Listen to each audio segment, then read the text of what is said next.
in school. Et les revers. Everybody hated us. Nobody wanted to sign us. Il est déterminé à réussir. Someday I want to grow up to be a rock star. Le garçon tranquille qui ne trouvait pas sa place devient le rocker le plus dérangeant des États-Unis. He was just a normal, sweet child. I'm gonna punch you in the teeth. There would be nudity. Girls in cages. You know, he cut himself open pretty good sometimes. Vous verrez des images inédites et entendrez les révélations de ceux qui savent ce qui s'est réellement passé parce qu'ils étaient là. We were like bisexual, satanic drug addicts. People are getting totally the wrong message here about Brian. Aujourd'hui, l'histoire de Marilyn Manson.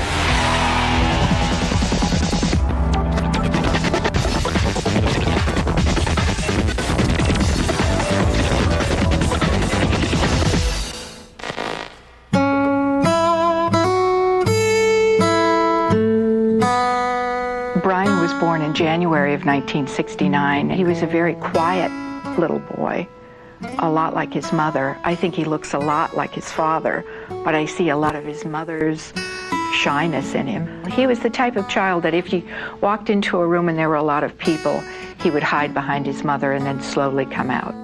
If someone had said to me that one of these children is going to be a famous rock star, Brian would have been the last one I would have chosen. Ladies and gentlemen, Marilyn Manson. He grew up in Canton, Ohio. It's in the Midwest, so it's a fairly conservative town. Canton's kind of a boring little town. There's not a whole lot. Football is big.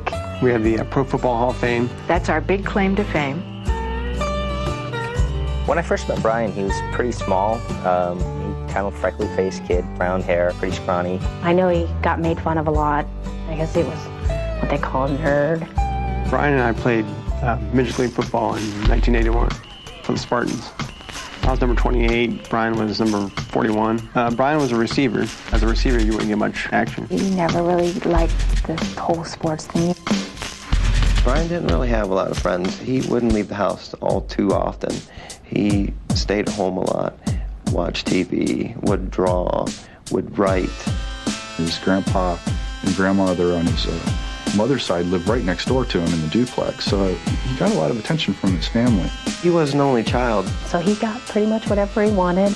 Brian's mom was very sweet, very wonderful, excellent mother, little June, Cleaver there, but hipper. He was raised on, cartoons and cereal and Coca-Cola, the Smurfs.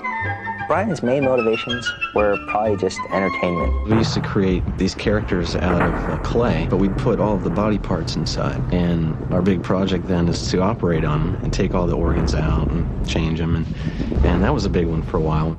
Brian had a very active imagination. It's basic kid stuff that, we'd be fascinated with, like, burps, any kind of, bowel movements, anything to that effect. I remember him telling me that he really liked eating Superman ice cream. It had, I guess that kind of ice cream had a lot of different colors in it or something, because he said when he went to the bathroom, everything came out purple, and he just thought that was pretty cool.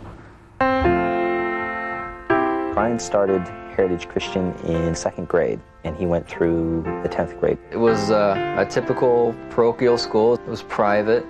And the school was very right-wing conservative, had a lot of Baptist upbringing and teachings. We had Bible class once a day, and then weekly we had chapel. We'd bring in different speakers or some local ministers or something. Definitely with a lot of fear factor, was definitely hell, fire, and brimstone. The speakers were pretty much targeted to try and convince us of like the evil ways of the outside world. There was a lot of evangelical type language. Come down front, stand up in front of your peers and show them you're not afraid.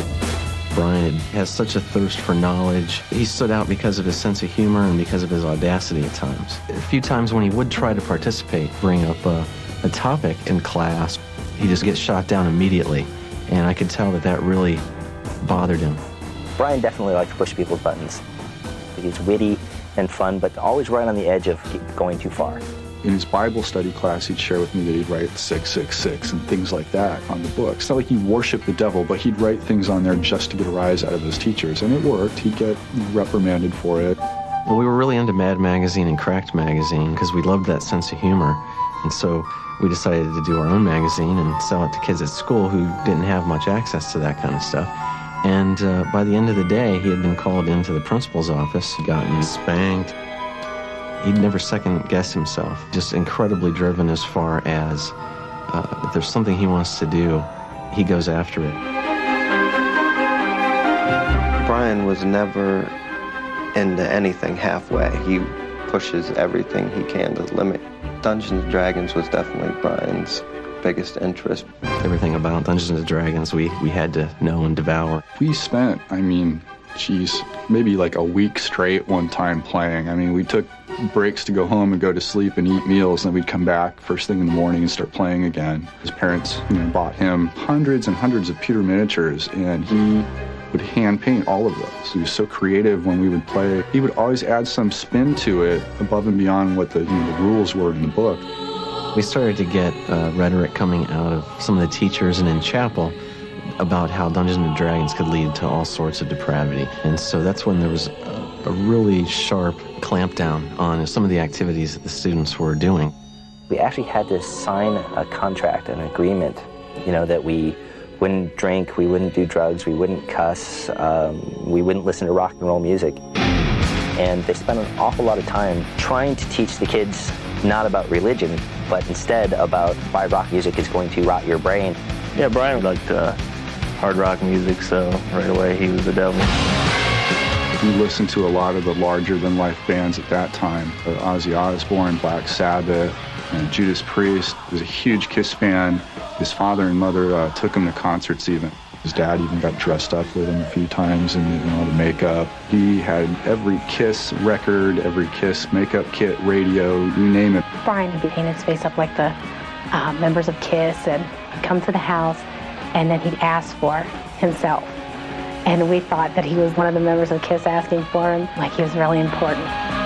He'd have the little blood capsule in his mouth and he'd break it, and he was really into that kind of thing. He seemed to draw energy from the dark side of the music. He drew an Iron Maiden album cover on the concrete wall in chalk. He had that above his bed. He had this big drawing there, this picture of this creature thing. A good artist, it was very detailed. It was creepy. Brian was so big on the MTV when it first came out. He was the first kid on the block that had it. And I remember in particular a video of David Bowie's Ashes to Ashes that really had an effect on Brian. The atmosphere and sensibility of it just really piqued a curiosity that, wow, we don't have to sit around the table with Dungeons & Dragons in our imaginations. We can actually create these things visually. It was just fascinating. In about the 8th or 9th grade, we're getting more and more into our own imaginations, even more isolated from the people around us. They were all making decisions to make religion and Christianity a big part of their lives. If you wore your Bible on your sleeve, you got great grades. In this very restricted place, you were better off to kind of fake your existence than you were to show your real existence. Once he became aware that people were offended by a lot of the things he was interested in, it became more of a challenge. Brian tended to lash out against the hypocrisy that he saw there at the school. Our major goal at that time then was to find ways to get out of there. Après la pause, Brian s'enfuit de l'école Heritage Christian, mais son cauchemar se poursuit à l'école publique.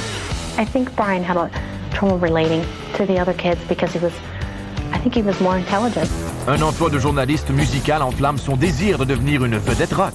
When he did an interview with Trent Reznor of Nine Inch Nails, his ultimate dream was to be Trent Reznor. À sa première prestation, Marilyn ne réussit à faire peur qu'à lui-même. He definitely had some major stage fright. And half the time he'd be in the back throwing up.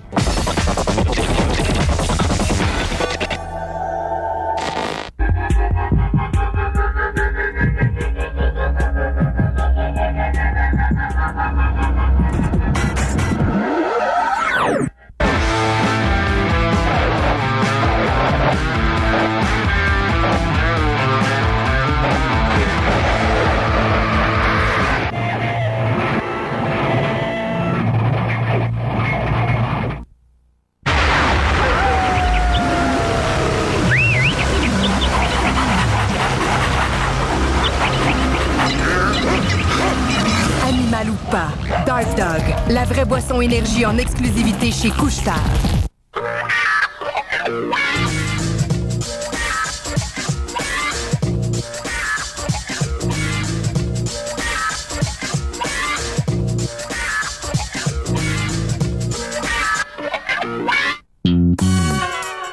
Voici Axe, le désodorisant corporel en atomiseur pour hommes.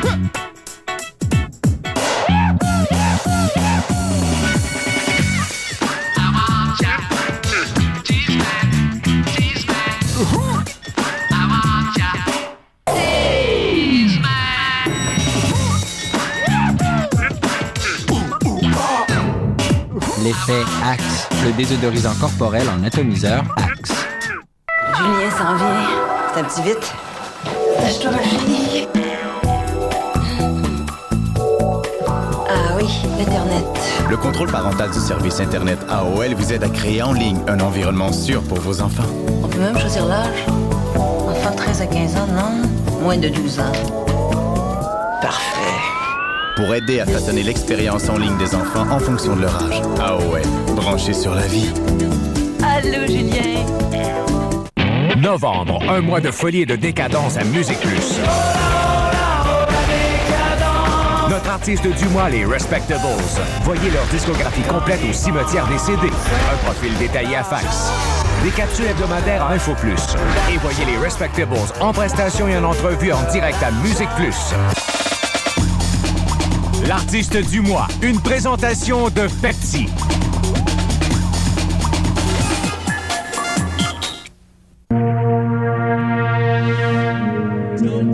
DJ Mark Anthony présente Ritual, l'album.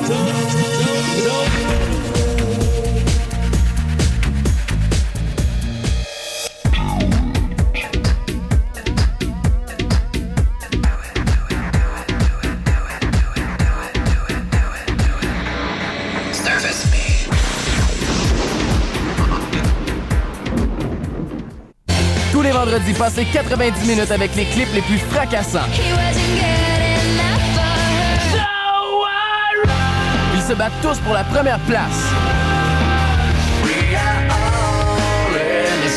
La meilleure musique au décompte Musique Plus tous les vendredis 20h, en rappel les samedis 8h. Le décompte Musique Plus, une présentation de Doritos. Doritos, le goût le plus éclaté au monde. Abonné Rogers AT&T, revendique tes privilèges. Connecte-toi à Zone Ludique pour recevoir des exclusivités par message texte. Invitation, avant-première, laissez-passer et primeur. Ton Zone Ludique t'a droit à plein de privilèges et c'est gratuit. Branche-toi sur le net, pénètre dans Zone Ludique et accroche-toi à ton sans-fil. Après le CD, Zone Ludique t'offre la chance de gagner un voyage pour deux pour le concert de Shaggy. Zone Ludique, le plaisir universel.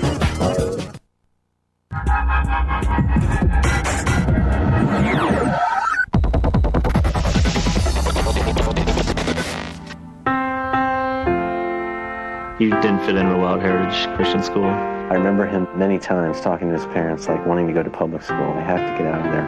A couple months into 10th grade, Brian ended up leaving, and his parents sent him to the local high school nearby.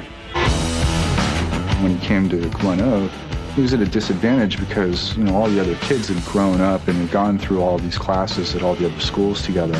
So he was kind of odd man out. I think he always felt like he was a little different. He never associated himself with any certain group. He didn't neatly fit into any of the stereotypes that we know of from those years in high school, being a burnout or a jock. I think Brian had a trouble relating to the other kids because I think he was more intelligent. He really started to excel in his writing classes. He was a bit of a Renaissance man. I mean, he dabbled in a lot of things. Poetry, he painted, he drew. There was a drawing that was kind of scary looking, to be honest with you. I couldn't believe they printed it in the yearbook on the same page with the apples and the koala bear. It just didn't fit. It just looked somewhat satanic. What I remember most about Brian, I guess, is his year-round tan. Dermatologists recommended that he use a tanning bed because it helped dry up his complexion. He was insecure about his face. He'd primp a lot with his hair. It was the big thing about his hair. His hair had to look good. He was really kind of obsessed with the way he looked.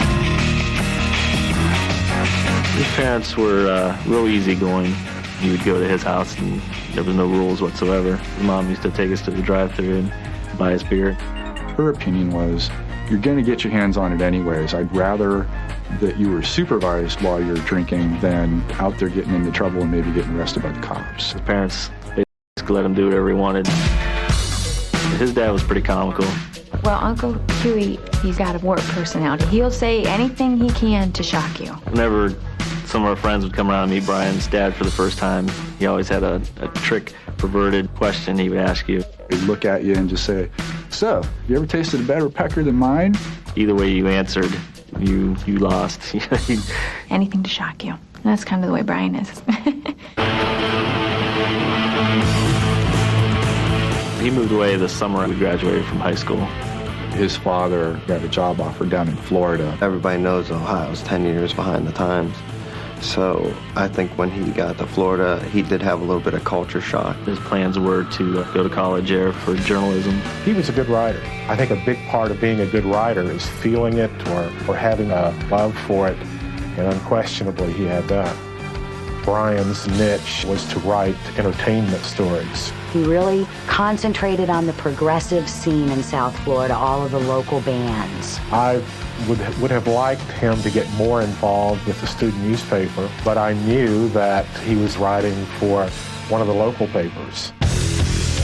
25th Parallel was an arts and entertainment magazine that was geared primarily towards South Florida, sort of an alternative press kind of thing. He came to the interview and he had a lunchbox with him. Well, in the world I come from, people don't carry lunchboxes when they're in college.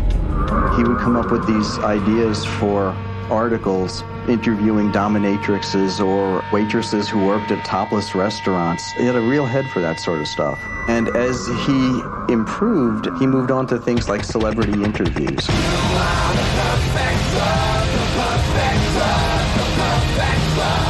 He did an interview with Trent Reznor of 9 Inch Nails. He was just so enthused about meeting this person.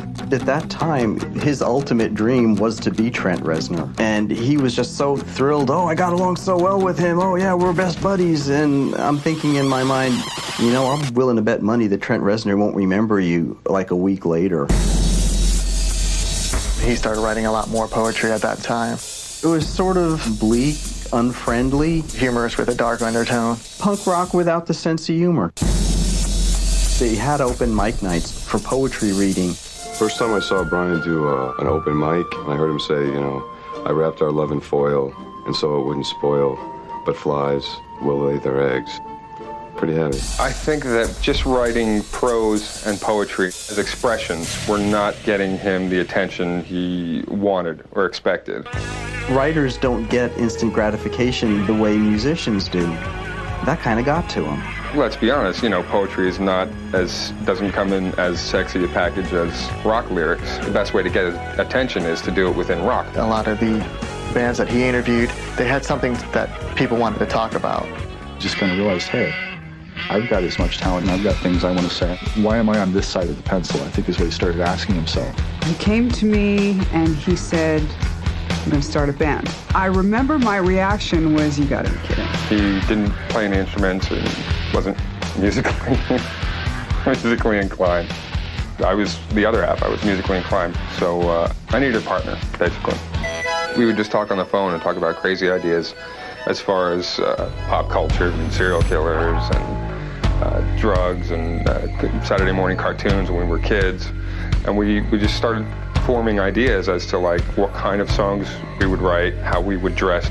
All the ideas came about before any of the music. He had this idea of 50s pinup girls and serial killers and the dichotomy of both of them and kind of merging the two together. And that's when the name Marilyn Manson came about. And he actually showed me that MM, that logo, Marilyn Manson. And he says it was a culmination, Marilyn Monroe and Charles Manson, the good and the bad, the black and the white. The promo started immediately. We started putting out flyers just with our names on it, upwards of 2 or 3 months before we had our first show. We would just make up stickers and hand them to everybody we could, and we'd go around sticking on buildings, on stop signs. And some were just really wrong, and each one would have something offensive to somebody. He knew about self-promotion. He knew how to package it. At that time, I don't think he really cared too much about the product. He just wanted to sell it. He had asked if 25th Parallel could run an article about this band, Marilyn Manson and the Spooky Kids, and I didn't have a problem with it. I mean, I thought it was a little bit weird. Have you played anywhere yet? Well, no. Do you have a demo tape yet? Well, no. Yeah, sure, what the hell, go ahead. And we got an intern to interview him, and he asked me if he could rewrite it, and I'm like, yeah, sure, have fun. Go ahead, make yourself look good. It was the first piece of press the Spooky Kids ever had. It's hard to get a two-page full story, about a band that's never even played a show. He had written something along the lines of Marilyn Manson is going to take over the world and they don't care who they have to trample underfoot to get there. Pretty heady stuff considering that they hadn't played a note at that time. I remember we were going to a creative writing class and he just told me, like, I don't think I'm going to come back. I want to do the band. He just quit and never really looked back. Après la pause, Marilyn Manson prouve à la Floride du Sud qu'il est déjà un maître du spectacle. They would do things with like chicken feet strung across the stage to girls in cages dripping, chocolate sauce off their breasts. Un entretien étrange sur les ondes de MTV avec l'avenir du rock d'épouvante. We wanted Gail. I came here to marry her. She's not here, I'm sad. What can I say? I hate to disappoint you, man. Et plus tard, la transformation de Manson est complète. We needed to call him anything but Brian. He'd like to be called Mr. Manson. I always make sure that I call him Mr. Manson. I didn't want to get him upset.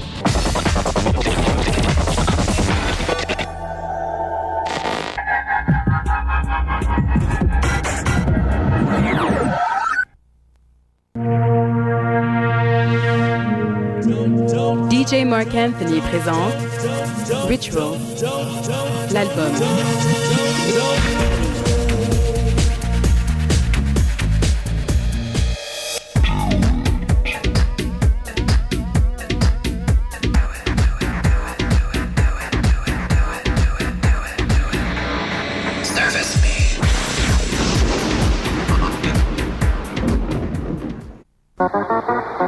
Le jeu de hockey Top Corner. Reeves contrôle la rondelle. Superbe arrêt de Yeager. Il s'élance, tire frappé. Le jeu de hockey Top Corner. L'action réaliste permet de soulever la rondelle droit au but. Piper derrière le filet. Fait une passe. Il lance. La rondelle dévie et frappe la vitre.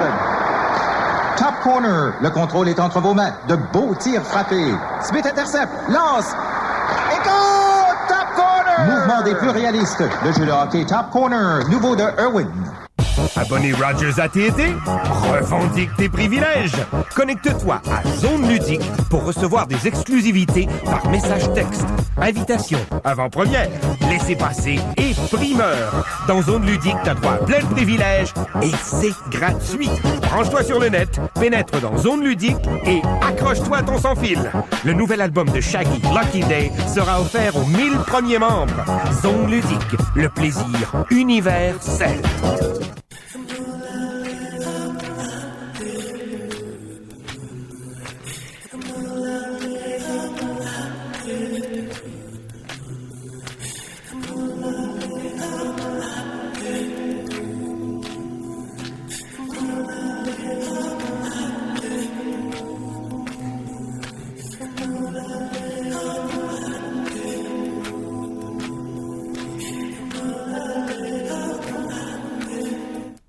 Novembre, un mois de folie et de décadence à Musique Plus. Notre artiste du mois, les Respectables. Voyez leur discographie complète au cimetière des CD. Un profil détaillé à fax. Des capsules hebdomadaires à Info Plus. Et voyez les Respectables en prestation et en entrevue en direct à Musique Plus. L'artiste du mois, une présentation de Pepsi.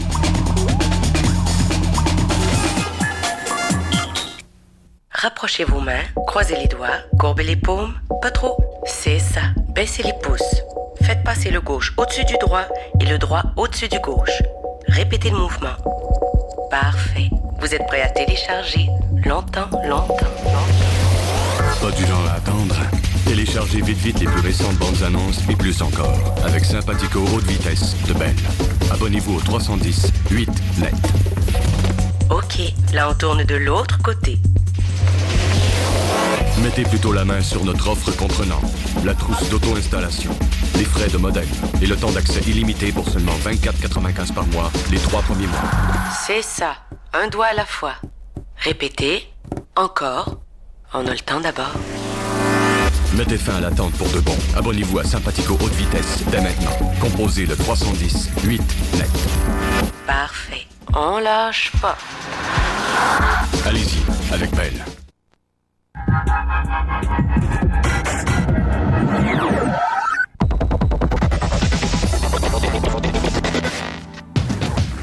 I first ran into Brian Warner in the local music scene in South Florida.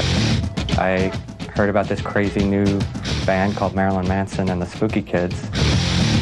I was at their very first show at Churchill's, and they didn't even have a drummer then. I mean, they had a drum machine on a stool. There was probably between 20 and 30 people. And this tall, skinny, geeky kid singing. And I just remember feeling embarrassed for him because he didn't make eye contact with the audience. He hid behind the microphone a little bit. He really had no image at that point. People were like, the hell is this? Half the time he'd be in the back throwing up because he definitely had some major stage fright. You know, we didn't even know if he'd be able to perform. It's kind of hard to sing when you have throw up in your throat. They had this kid playing bass. His name was Brian Tunic. Tunic really didn't have that much to do with what we did. I mean, he played our first 2 shows with us. That's it. So we needed a bass player. We used to see each other out at clubs a lot. So right off the bat, he knew I was, this young lad and snotty punk kid that was just trouble. But he liked that. So he decided, he should get me in the band with him. Me and him just became really good friends. Brad really influenced Brian's appearance. I looked like a cross between Divine from the John Waters films and Sid Vicious. He latched onto that, started asking me for makeup tips, started dressing like me, and he really kind of took my image and evolved it into his thing. It was all accredited to Brian because he was the one selling it. He was probably one of the better, if not the best, self-promoters in Florida. I used to see Brian outside every major show. You'd see him out there with flyers that he personally made, handing them out to people. Trent Reznor and a lot of people picked up on what the band was doing. Trent said, "It's really interesting. What the is playing drums?" Lo and behold, July 4th, we're opening for 9 Inch Nails. There's just 4 of us, and one of us is just crawling around the stage. We don't have our together at all. The first time that I met Brian, my band Genitorturers was playing, and we found out that our opening act for the night was the Spooky Kids. And I remember looking out on stage, and he was lighting his lunchbox on fire. Instantly, we became friends. Their performance at that time really was very cartoon-like. His only shtick back then was just dressing crazy and having really inane props on stage. I just remember really being struck by the Sid and Marty Krofft feel of everything. They had the striped socks, blue fingernails. They carried their Lidsville lunchboxes. People thought we were creepy and kind of kooky, but that was just our influences. We grew up watching cartoons, and Willy Wonka. They took everything from your childhood that you remember from the 70s and brought it into a big nightmare. It was just a real trip. He had an unbelievable following. He used to have these young girls with their lunch boxes at every one of his shows. A lot of girls with blue fingernail polish, with strawberry shortcake lunchboxes, just following them around everywhere. Brian's parents, they were very supportive, showed up to his shows wearing t-shirts with his picture on it. His dad was great. I remember one of the shows, he was walking around with a priest collar, and he was just so proud. When we started becoming more popular, he started getting better-looking girlfriends. He really loved the attention because I think he lacked getting attention before when he looked, like a regular Joe. Halloween is just around the corner, and as a special treat, I thought we'd meet some spooky kids. I hosted a local music show on the local rock station. There was a big buzz about the band, and I wanted to get them on the show. And he gave me a cassette, and it had 4 songs on it. So I was listening to it, and then I got to My Monkey, and I absolutely loved it. I was like, wow, that's the one. I got to play this song.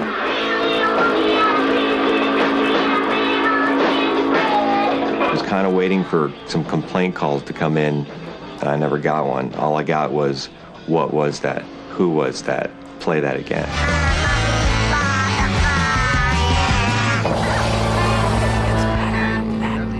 Brian was a very serious and determined individual, very smart, He knew to get where he wanted to go, he had to be professional. Even when he was planning an outrageous stunt, he needed to do it right in order to get the full impact. He asked me to videotape their shows. He would study them and, see what went right, what went wrong. So I videotaped a lot of strange shows. As we watched him and the band evolve, I watched it evolve into darker and darker regions. They would do things with like chicken feet strung across the stage to girls in cages dripping, chocolate sauce off their breasts. There would be nudity, body piercing, lots of sexual innuendos. We had this thing, we were like bisexual, satanic drug addicts, and we created that hype. He had this whole elaborate stage show set up. It was almost like cabaret. It just got so theatrical that you forgot about the music. All of a sudden, I got it. It was vaudeville. It was sort of like Alice Cooper brought into the early 90s. I think the vision was pretty complete from the start. He wanted to provoke people into thinking, challenge the ideas of what a rock star was, challenge sexual ideas, religious ideas. If it repulsed you, that was just as good as if it made you happy. It was just a lot of trial and error, and I think he finally just hit on the things that really touched people off. He just wanted people to react, whether they reacted positively or negatively, as long as they had a reaction. 6 months after our very first show, we started packing clubs. We started getting bigger locally, so we had to find a manager. Early in 1990, when we first started playing out, John Tovar saw our very first show. I remember walking in there and after seeing 2 songs, I really couldn't stand them, so I walked out. 6 months later, my friend Glenn Richards told me that Manson was the most requested act on his show every Sunday. You should manage these guys. They're going to go somewhere. So I went. I showed up to the place. It was like midnight. There were 300 kids screaming, looking like him, like Manson. He had the aura of a rock star. To me, he was Morrison, Iggy, Bowie, and of course, Alice Cooper rolled into one. I realized, I said, if this guy can draw this amount of people with no record deal, this guy's going to be a superstar. John Tovar and his partner Frank Laurie decided to sign us to their management company. I told him I like what you're doing and I think it's cool. I only have one small problem with what you do. You need a drummer really bad because that drum machine is not happening. I think that was the first time that Manson listened to me. He went out and got himself a drummer. I mean, it just brought a whole new dimension to the band. I mean, it just brought it alive. He had some very good guidance from John Tovar and some other people, but I think he just took in everything. He absorbed everything that was going on around and sort of shot that back at us, 10 times more obnoxious. I think he wanted to see how far he could go. Manson had a mission. He wanted to get out of South Florida. He's like, I'm going all the way. I mean, there was no way to stop him. He knew he was going to be a rock star. There was no question, no doubt about it. Après la pause, le choc entre l'art et la réalité lorsque Manson rencontre son idole. Trent rented the Sharon Tate house to put a studio in. Here we are, Marilyn Manson, and we're recording where, the Manson family killed some people. Un membre du groupe découvre que la faiblesse n'a pas sa place dans la machine Manson. Basically, I got fired on Christmas Eve in rehab. You either pull your way or you'll be left behind.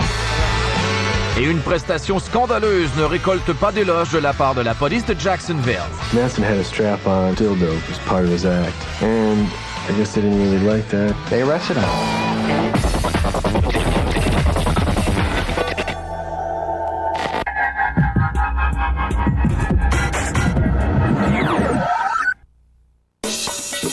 Vos diamants, portez-les aux lèvres.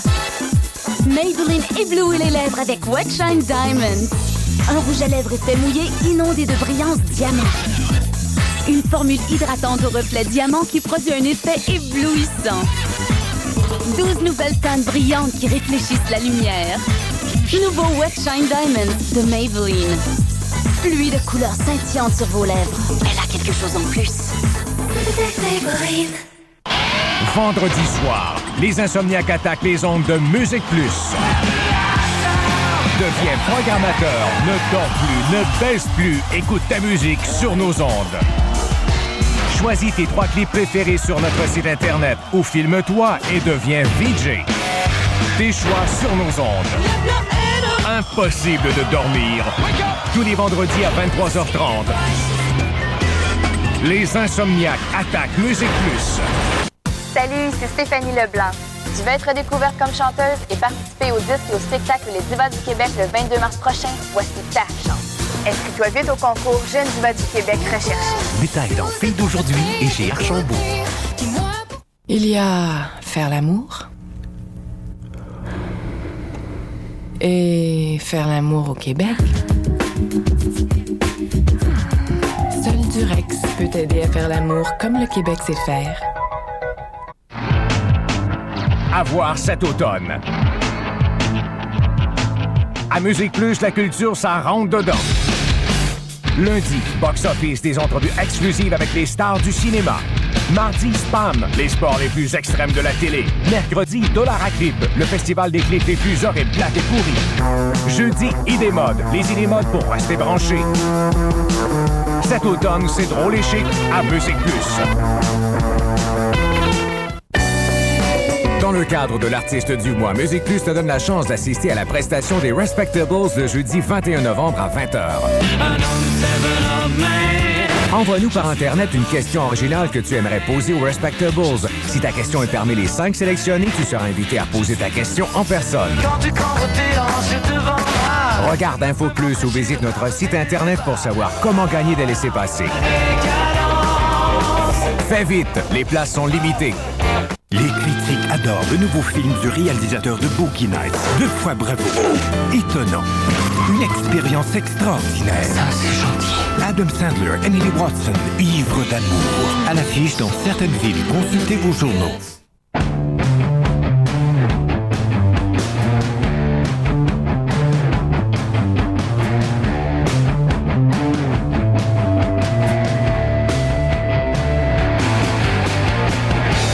Sans céréales corn pops.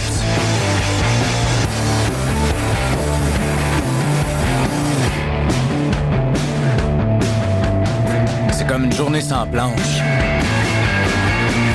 Y a rien comme les corn pops.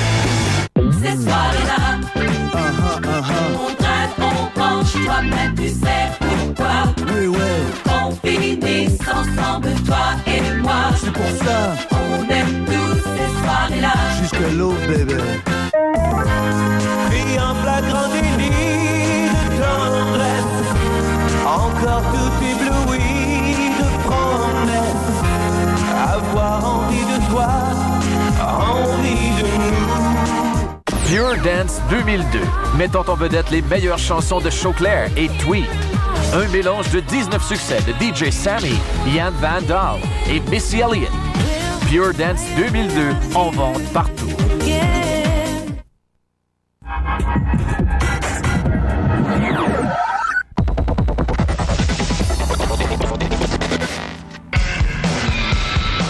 Brian and Brad were on Hangin' with MTV. We were guests in the audience. We weren't popular then. We just wanted to go because Brian had a crush on one of the hosts. I'm Gail Marilyn, and if you're just joining us, you couldn't have picked a better time. It was funny because we would dance for the songs. Two crazy, skinny white boys that can't dance. And they got the camera on us the whole time. For some reason, they zeroed in on us. And they come up to us. They're like, oh, where are you guys from? You in New York for a while? Yeah, we're here for 3 days. We're in a band, and we're doing a showcase tomorrow. So we're going to be hanging out. From Miami, you said? Yeah, we're from Miami. Band's Marilyn Manson. And he's like, oh, I came here to see, the host, but I'm upset because she's not here today. We wanted Gail. I came here to marry her. She's not here. I'm sad. What can I say? I hate to disappoint you, man, but I have this picture of her that I very cool. Now, you took this picture off the television? Yeah. That's very cool. And of course, she's here with us in spirit. Such a nerd, like, oh, little kid with a crush. We were just like fans, and we wanted to be on MTV. We did interviews on cable access, whatever we could do to promote ourselves. I am very, very pleased to welcome Marilyn Manson and the Spooky Kids. Guys, thanks a lot for being on the show tonight. Do you feel like you're writing music that kids are relating to? It seems that the young kids are really, really relating to what I'm saying. I don't know why. I really don't want to analyze it, but I appreciate the fact that people understand where I'm coming from. His dream was always to go national, was always to be signed, to leave Florida. Marilyn Manson's struggle to get signed is almost a textbook case of what a local band will go through to get signed. We talked to everyone from independent labels all the way up to Epic, Interscope, American Recording, Maverick, RCA. Almost every record label you could think of would come to see us play, and everybody hated us. Nobody wanted to sign us. People were scared that it might have been too hard to promote him. Everybody would be like, oh, well, he's too satanic, he's too into drugs. A lot of record labels got distracted by the theatrics. We auditioned for Sony, and we went up to New York for a private showcase.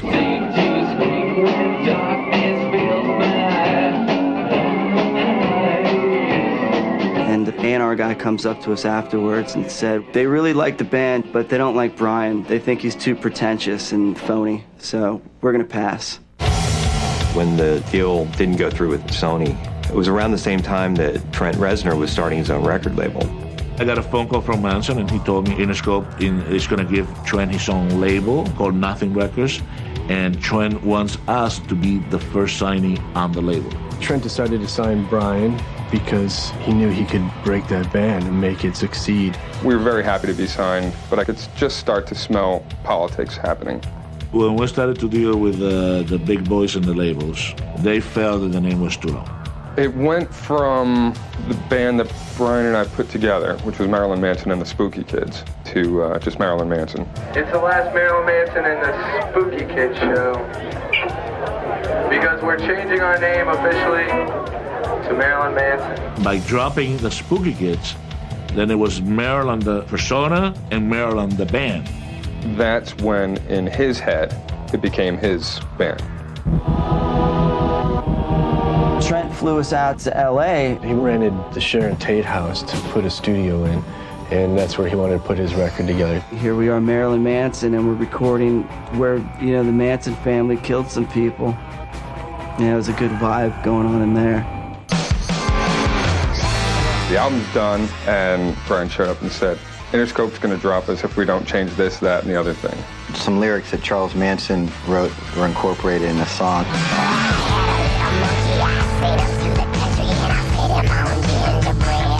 They didn't want my monkey on the album because of the ties to Charles Manson. I could never really see what the problem was.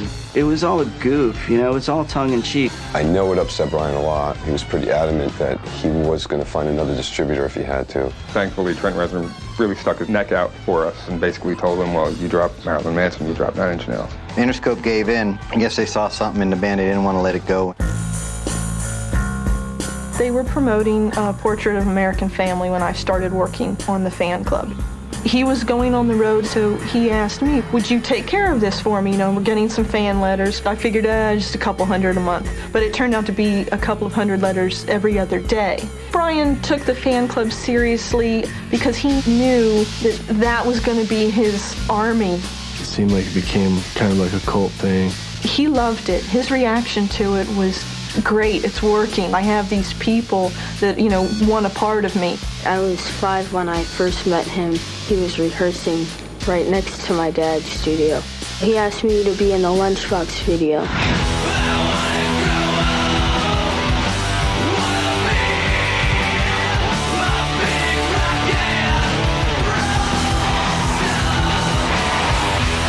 He's speaking as a child. You know, someday I want to grow up and be a big rock star so no one with me.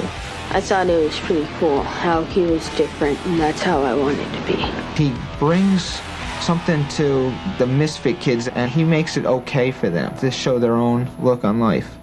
I saw real devotion on the road. I saw 2 young girls with Marilyn carved in their chest with a razor blade on one and Manson in the others with blood dripping off of them. There would be underage girls sending in nude pictures of themselves, saying that they wanted to marry him, that they wanted him to take their virginity, that they wanted to kill their family and join his.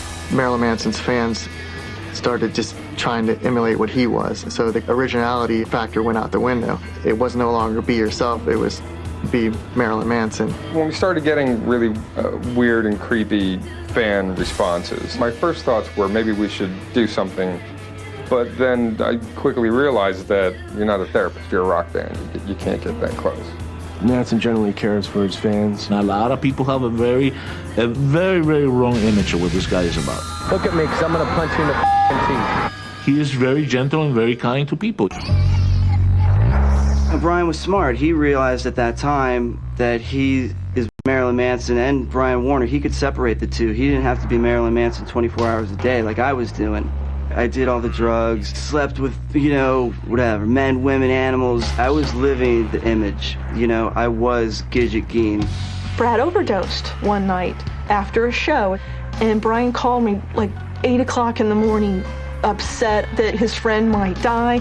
Brian talked me into going to rehab. He's on the verge of tears. I'm feeling really bad, that I let this guy down. I get a FedEx 2 days later. It's a letter from the lawyers, the managers. Basically, I got fired on Christmas Eve in rehab.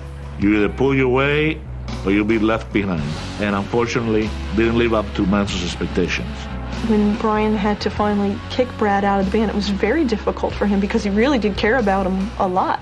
I still love the guy, and it hurts to know that I did that when they depended on me. When they went out on tour with 9 Inch Nails, that was huge. Trent was very generous with Manson by offering Manson the opening spot on his tour in the fall of 1994.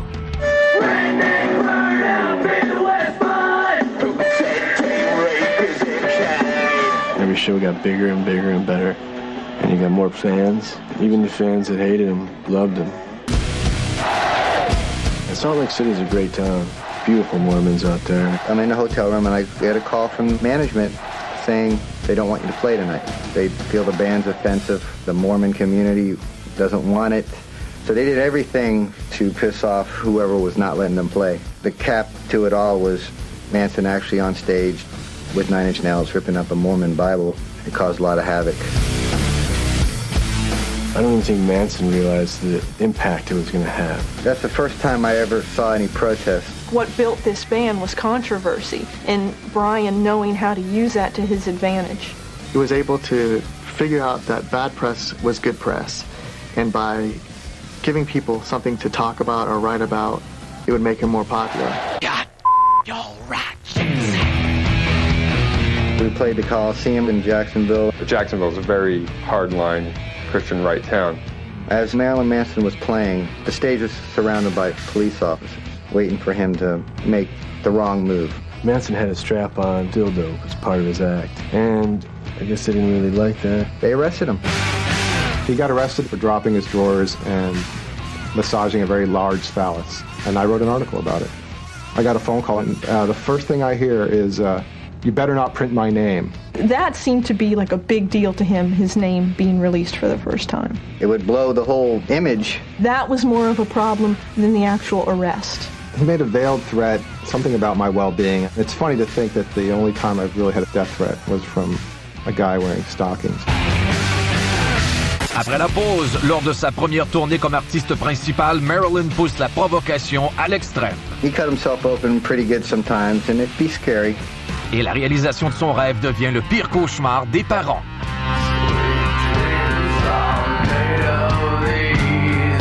There was no doubt this video was gonna just piss off mothers across America.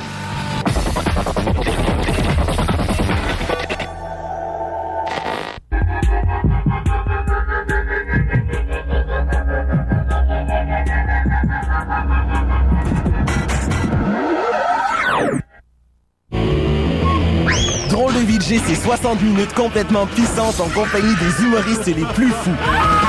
Gags, sketch, clips rigolos. Prépare-toi à rire comme un bon à Drôle de VJ, tous les samedis 16h.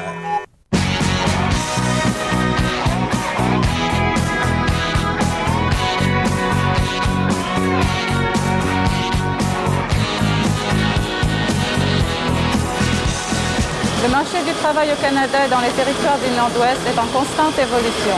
Connaître le marché du travail vous aidera à prendre la meilleure décision en ce qui concerne vos futurs besoins de formation et d'éducation. Quels sont les emplois disponibles? Quelles sont les qualifications requises? Il y a un site web qui vous donnera un bon point de départ. Nous avons besoin de personnel qualifié dans toutes les industries. L'industrie du diamant, les mines, la construction, les ressources naturelles. Vous devez savoir ce qui se passe. Ayez connaissance des qualifications que vous devez posséder pour prendre part à la croissance économique rapide du Canada.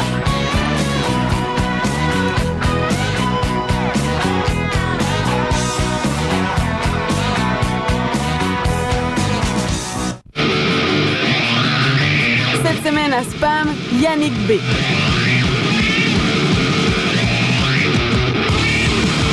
Spam, samedi midi, dimanche 18h. Novembre, un mois de folie et de décadence à Musique Plus. Notre artiste du mois, les Respectables. Voyez leur discographie complète au cimetière des CD. Un profil détaillé à fax. Des capsules hebdomadaires à Info Plus. Et voyez les Respectables en prestation et en entrevue en direct à Musique Plus. L'artiste du mois, une présentation de Pepsi.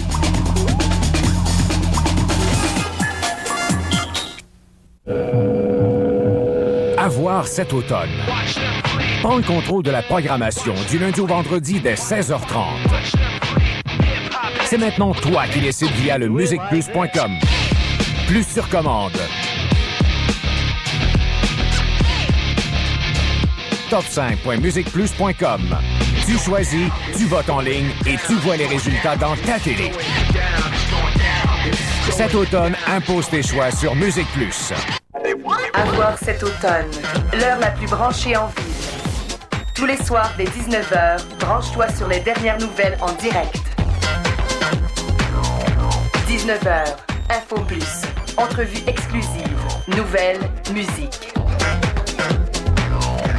19h30, Monsieur Net, jeux vidéo, site web, logiciel. Cet automne, branche-toi sur Musique Plus. Rapprochez vos mains, croisez les doigts, courbez les paumes, pas trop, c'est ça, baissez les pouces. Faites passer le gauche au-dessus du droit et le droit au-dessus du gauche. Répétez le mouvement. Parfait. Vous êtes prêt à télécharger longtemps. Pas du genre à attendre. Téléchargez vite les plus récentes bandes annonces et plus encore avec Sympathico haute vitesse de Bell. Abonnez-vous au 310 8 net. Ok, là on tourne de l'autre côté.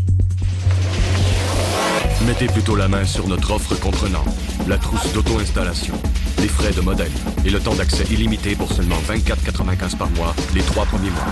C'est ça, un doigt à la fois. Répétez, encore, on a le temps d'abord.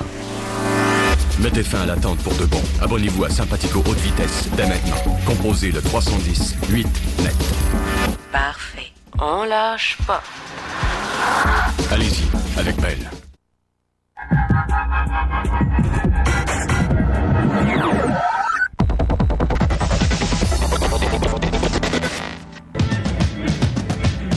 The major change I saw in Marilyn Manson was when we first played in Los Angeles.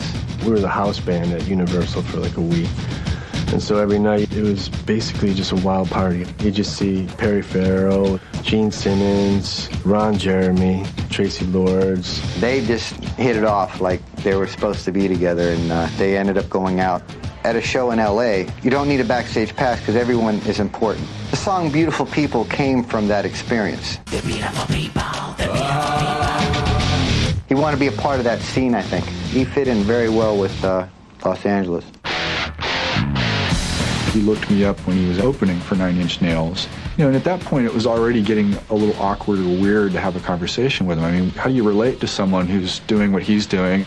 As things start to snowball and you become more popular, you start to build up an insulation between yourself and everybody else. He didn't like to be called Brian in front of the fans. He would get very annoyed if in public people call him, "Hey, Brian." We needed to call him anything but Brian. He liked to be called Mr. Manson. I always make sure that I call him Mr. Manson. I didn't want to get him upset. Somewhere along the line, he became Mr. Manson full-time. It was a year on the road with Nails, and then Manson started right away with his headlining tour. And I think that is, you know, really when the crowd got to be introduced to Marilyn Manson. Something crazy happened every night. He'd be breaking bottles and cutting his chest open. When Brian started cutting himself on stage, I thought, okay, He probably won't do that again because he's been whining about it all night, after the show. And then he would do it even more at the next show. He cut himself open pretty good sometimes, and it'd be scary. Barb, his mom, she freaked out. She didn't like that at all. Some fan brought us a chicken. So they decided to put the chicken in a cage on stage. Somehow the cage got kicked, the chicken went into the audience. Next thing you know, hits the fan. Word's gotten out that Manson is sacrificing animals. The chicken never died, but somehow PETA and SPCA got a hold of this news that Marilyn Manson was sacrificing chickens. As the tour would go on, the legend of sacrificing chickens grew and grew, and then we would get to venues and there'd be cops there, there'd be a lineup of people reading everybody the riot act before shows. Unfortunately, I think he's gotten a lot of negative publicity that's not necessarily due him. The media puts this bad spin on him, saying he's a bad influence on kids. I could not believe that an entire country got so up in arms about this scrawny kid in plastic pants. They weren't getting their album pushed by the record label. Any recognition was from concert touring. They didn't get any real airplay. I mean, they hadn't really had a big single. And then all of a sudden, Sweet Dreams. Sweet dreams are made of these. It's the first time you sang it, you're like, wow, that's going to be a hit. Brought a whole different meaning and tone to it than the original Eurythmics song. I mean, he just reinvented the song. It became their song. He had a great shtick where the lights go out and he had this big construction worker's light bulb. He's singing into the light and then, right as the song gets heavy and kicks in, he's bam. And the crowd loved it. The first I worked with Marilyn was on the Sweet Dreams video. With this video, it was just about creating absurd images that bordered on the surreal. Really didn't need any explanation other than, what did I just see? What is that? There was no doubt this video was gonna just piss off mothers across America, MTV making that a buzz clip was a huge significance. The thing was on like 6 times a day, hypnotizing children across America. I think that's where they really made an impression on the country. Everybody loved it. He became a household name after that. He's being played on the radio, and he's got a great video to match.